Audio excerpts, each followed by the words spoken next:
haweenka aqoon-yahanada ee ku dhaqan magaalada Garowe ayaa maanta dhigay mudaharaad ay uga soo horjeedaan dilalka iyo kufsiyada loo geysanayo haweenka ku dhaqan deegaanada Puntland. warkana waxa soo diray wariyaheena Maxamed Cabdiweli Nuur Timire.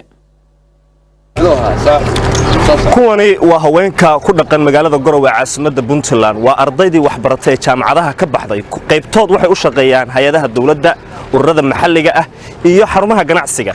intooda badan waxay maanta halkan iskugu yimaadeen ama dhamaantood bay halkan iskugu yimaadeen si ay u muujiyaan dareenkooda ay ugu cabiraan kufsiga iyo dilalka iyo tacaddiga joogtada ah ee ay la kulmayaan haweenka Puntland oo magaalooyinka Puntland aalaaba ka noqoto wax caadi ah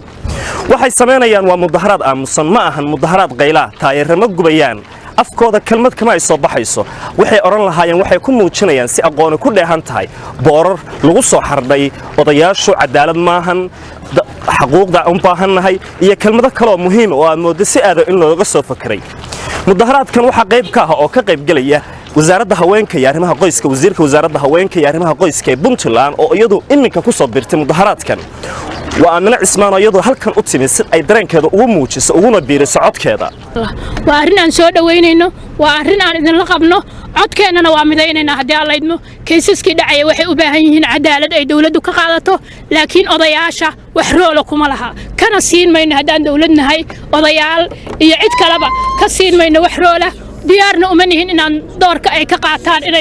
عدالة أي نقطة مد أي بلشدو أي يضو أي هجامسه عدالة waxay u taala oo loo doortay waa dawladda ilaahay idankiisna waa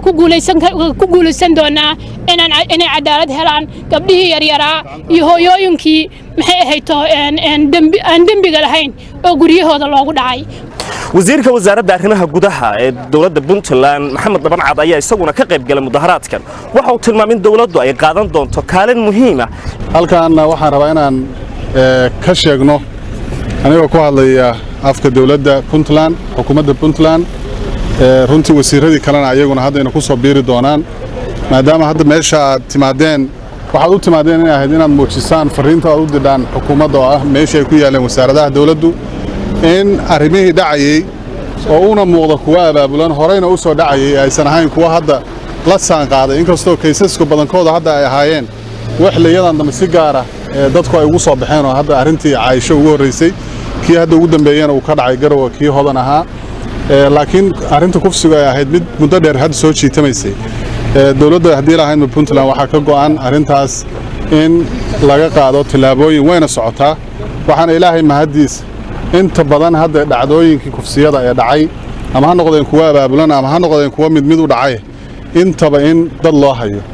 ayna hadii la ahayn ma socoto baaritaankii insha Allah waan ognahay dadku kaysaska qaarkood shaki baa la muujiyay waxa la war dawladdu waa la daahday warar ma gacanta waxba lagu hayn laakiin waxaan rabaa halkaan inaan kala socodsiino dadka reer Puntland la socodsiino dadka Soomaaliyeedna la socodsiino kufsiyadii dhacayay intoodii badnayd waxa loo hayaa dadkii la qabtayna waxa ku socda baaritaan hadii la ahayn ma cadaalad ayaana la horkeeni doonaa kufsigu inta badan waxa uu noqonayaa deegaanada Puntland tusbax furtay haweenku waxay muujinayaan cabsi argagax iyo tiiraanyo xarun badan oo ay u baahan yihiin dhamaantood inay helaan cadaalad dawladda Puntland hay'adaha garsoorka iyo sidoo kale laamaha amniga ayaa looga fadhiyaa inay muujiyaan cadaalad rasmi ah oo ay helayaan dulmanayaashii dhibaatadan loo geystay TV-ga caalamiga CNN TV ayaa isagu qayb ka ah dhammaan warbaahinta kala duwan ee Puntland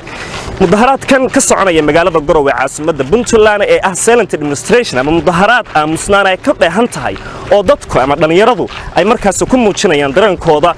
iyo sidii haweenkii dhibaatada loo geystay markaas cadaalad ay u heli lahaayeen Maxamed Cabdiweli Nuur Timire CNA Garowe.